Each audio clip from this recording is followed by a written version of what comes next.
Hi, this is Patricia Stepler with Your Inside Power, and I welcome you to the show today. I want to start off with a quote today, and this is by Joseph Campbell, and he says, "The cave you fear to enter holds the treasure that you seek." I just love that quote because today we're talking about fear and how fear is absolutely impacting your life and your success. And sometimes it's fears that we're not even aware of that are causing the problems. So when we think of fear, fear is stopping us from doing the things we absolutely want to do. So consciously, in our conscious minds, we have an idea of something we want to do, but subconsciously, our habitual thinking and those fears are stopping us. The subconscious mind is there to keep us safe, and it will keep us safe by protecting us. But oftentimes when it's protecting us from the good that we desire. So let's look at fear. Fear, and I want you to think of this acronym. Fear is false evidence appearing real. Fear is often not there. It's invisible. Faith is also invisible, but for some reason as humans, we are more likely to go towards what we fear than what we have faith in. So fear at times is good for us because it does keep us safe. And that's what the subconscious mind is there to do for us. The subconscious mind is for safety. It is protecting us. But sometimes it protects us from what we really want to do. So fear, if you think back in the times of like the cavemen, they feared a saber-toothed tiger. Why? Because it could kill them.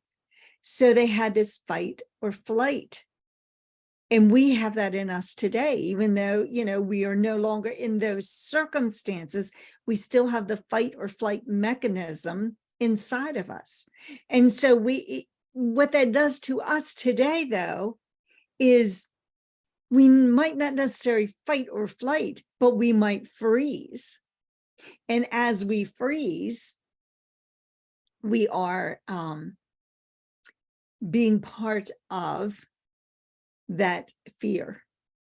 Okay. So remember, we gain all our information through our senses. Our 5 senses are like antennae in our head that are just gathering information, pouring it into our minds. And as we do that, some of those senses are keeping us safe. It's that what we see or what we hear. And sometimes it's really good. You have an intuitive factor, and that intuitive factor is picking up vibrations from other people or other things that are impacting our lives. And when we think of this, we have those vibrations. Sometimes it's picking up signals that we might be getting from someone or something that isn't safe for us. And sometimes if we just start to listen to who we are and listen to that inside voice that is there also protecting us, our intuition, it can be so helpful. About 4 years ago, my daughter was moving from our house in Pennsylvania down to Florida. And we were loading up, she and I primarily were loading up as much stuff as we could while my husband was at work. And then when he came home, he helped load the heavier things on to the truck as we were filling this U-Haul truck. Well, after we had loaded everything that we could, and we had kind of closed up the truck waiting for my husband to come home, I went inside and I got the mail key to go open our mailbox, our community mailboxes. And when I got to the door, I had this feeling, and it kept saying to me, look at the tires, look at the tires, look at the tires. I'm thinking, that is just the craziest thing. Why am I getting this feeling to look at the tires? Now, keep in mind, this was Memorial Day weekend. And, so it's a busy time of the year, right? So as I went out, I listened to that voice inside of me saying, look at the tires. And sure enough, the first set of tires I looked at were the two that were on the back right side of the U-Haul. And sure enough, the inside tire, not the outside one, but the inside tire was slashed. It was totally slashed. And I'm thinking, well, that didn't happen on our driveway. I'm sure of that. And so it was slashed from the time that we picked it up. So immediately we called, and of course they came and put a new tire on and so on. My point is, I listened to that voice. And that's just like when you're getting a signal of a fear that is real, a real fear, you need to listen to your voice inside of you. And so if it's a dangerous situation, and I kept thinking, oh my goodness, that very next day, my husband and my granddaughter were going to be in that truck driving, and what would have happened had that tire blown. And it was just, that's a real fear, right? It's something that's dangerous. And so sometimes we have to listen to that voice inside of us. Now, did I at some point happen to see that tire and didn't register? I don't know. I believe it's divine intervention.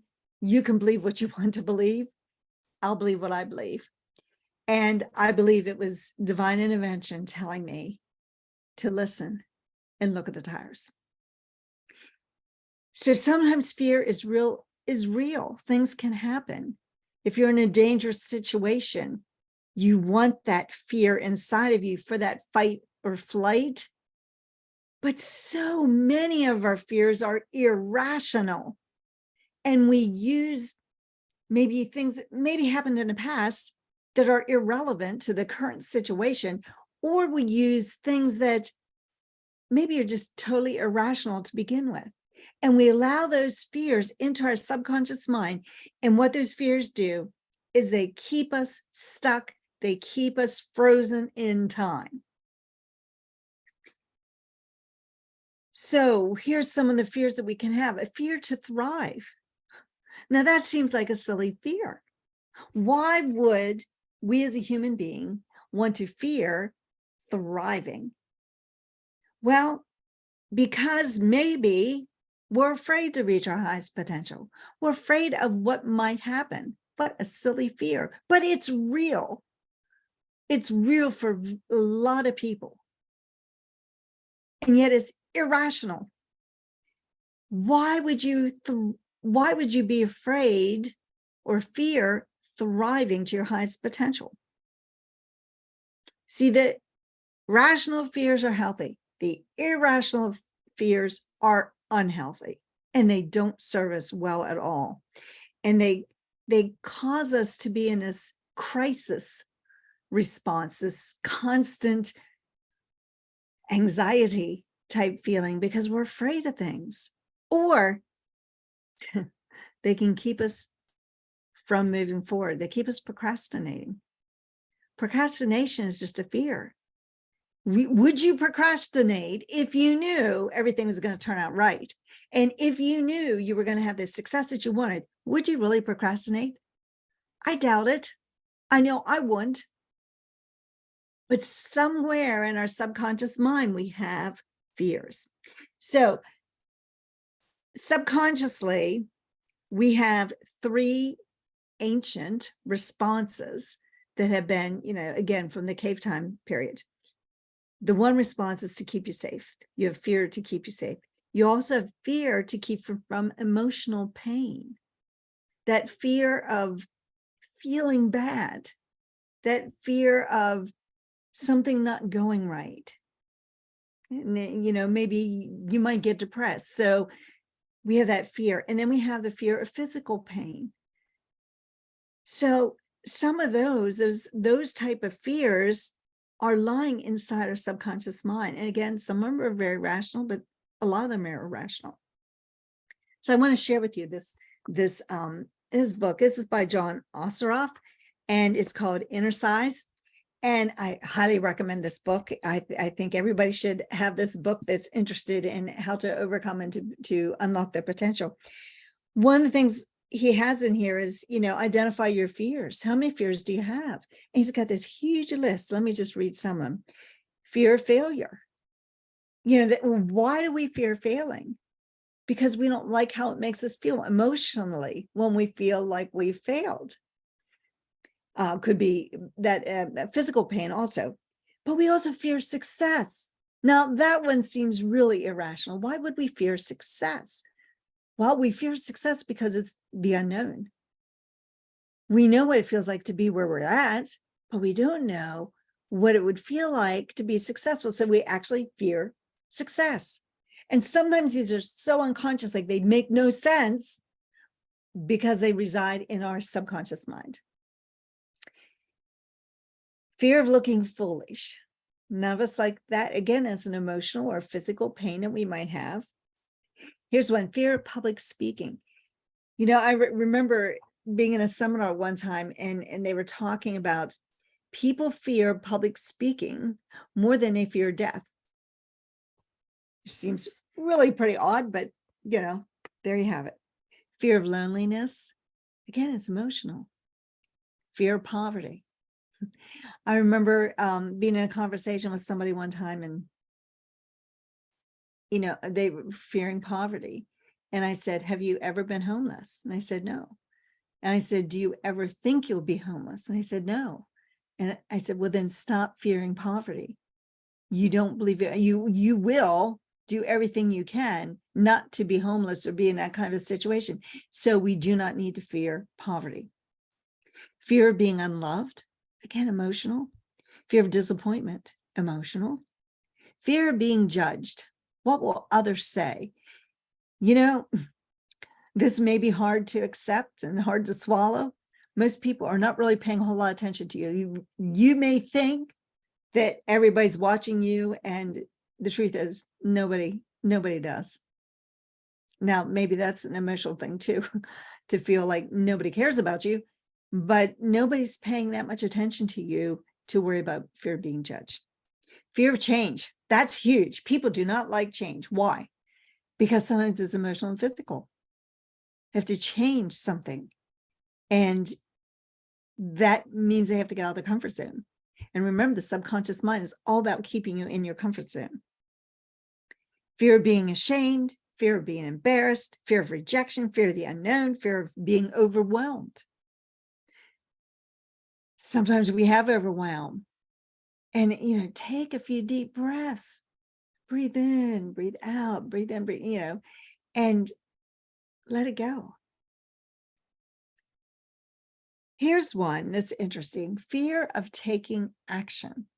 Now, sometimes I don't know if we're so afraid of taking action, if it's really a fear, or if it relates to some of those other ones, the unknown. But we fear taking action because we don't know what's going to happen. That's kind of fear of the unknown. So that's connected. Fear of losing freedom, fear of making mistakes. Perfectionists, beware of that one. Fear of being hurt, fear of losing everything, fear of being ridiculed, fear of not being good enough. I hear that one all too often. Fear of not being good. By whose standards? By your standards? By somebody else's standards? You are enough. You are enough the way you are. You can always be better. You can always raise the bar, but you are enough. Fear of not being smart enough. Again, by whose standards? Fear of taking action. Fear of being helpless. Fear of change. Fear of circumstances. Fear of complacency. Fear of corruption. Fear of running out of time. Fear of what others think. People aren't thinking about you, so forget that one. Fear of loss of self. Fear of not belonging. Fear of being fraud, which is kind of that imposter syndrome. And fear of attracting attention. And there's probably tons more of fears beyond that. Those are just a huge list of what people are afraid of. Well, when we have that, fear causes procrastination. When you take any one of those fears, it can keep you from moving ahead. Instead of taking action, we do something non-threatening. I see this in myself. And I keep thinking, what is that fear? What is the fear I'm, worried about that's making me procrastinate? I think a lot of people really do fear success more than maybe they realize, or maybe they just don't want to fail. So if they don't do anything, they can't fail, right? Because they didn't try. Maybe that's the thinking. But whatever we do, we tend to procrastinate on the thing we need to do by doing the thing that's easy or familiar. Procrastination is something that you're not comfortable with. But here's the thing. If you keep doing that which you're not comfortable with, pretty soon it becomes easy. The cave you fear to enter holds a treasure that you seek, and you'll get to that treasure. Now, how do I know that? Well, because I've done it so many times. I don't like something, I'm not comfortable with it, but then when I start to do it, it's like, well, this isn't so bad. And then you kind of get excited and you start doing it. You're like, why did I procrastinate on that so long? It wasn't so bad. So then we also have the fear of self-sabotage. We actually sabotage our own success more often than maybe we want to admit or realize. And so when we do this, we change our thinking and the decisions that we're making. So we change our thinking, we change our decision-making ability when we're self-sabotaging us. And it causes us to doubt what we're doing, and it gives us uncertainty, and it absolutely impairs our ability to evaluate what it is we really need to do. So we do that to ourselves. We self-sabotage. Keep in mind that it is the subconscious fears that create worry. And as they're creating worry, it's moving us away from the very thing we want to be successful at. So that worry, that doubt, that procrastination, it keeps us from the good that we desire. So how is that impacting our lives when we do that? You see, this fear impacts the genius that you have inside of you, because it makes you want to fight or flight and get away from it instead of entering the cave that you fear. And once you enter that cave, you find the treasures. You find your inner genius. So if you feel like you're not good enough, or you're not smart enough, or you're not capable enough, it's your fear that's keeping you that way. And the fear is often irrational and imaginary. Fear and faith are both imaginary. Why do we accept the fear and yet push away the faith? Why do we do that? Fear is false evidence appearing real. Stop it. Stop it. And I want you to think of these questions. What could you accomplish if the fear did not exist? What could you accomplish if you weren't afraid to step out? What would you accomplish if you were not afraid of failing? What would you accomplish if you're not afraid of succeeding? What would you accomplish if you felt you were good enough, or smart enough, or young enough, or old enough, or thin enough? What could you accomplish if you didn't think of those other things? And then I want you to think about, what decisions would you do differently if you didn't have that fear? If you knew whatever you did was going to bring you to the success that you wanted, what decisions would you make differently? What relationships, how strong could those friendships and intimate relationships be if you were not afraid? You see, when you shift your thoughts, and your habitual thinking, your habits, you will shift your results. How do we do this?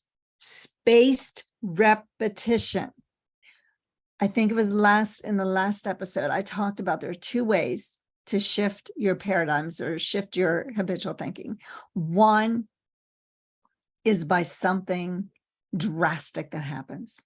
And the problem with something drastic is that when something drastic happens, it's usually negative. Results something negative in your life, and you shift your paradigm very quickly. So not necessarily something we want.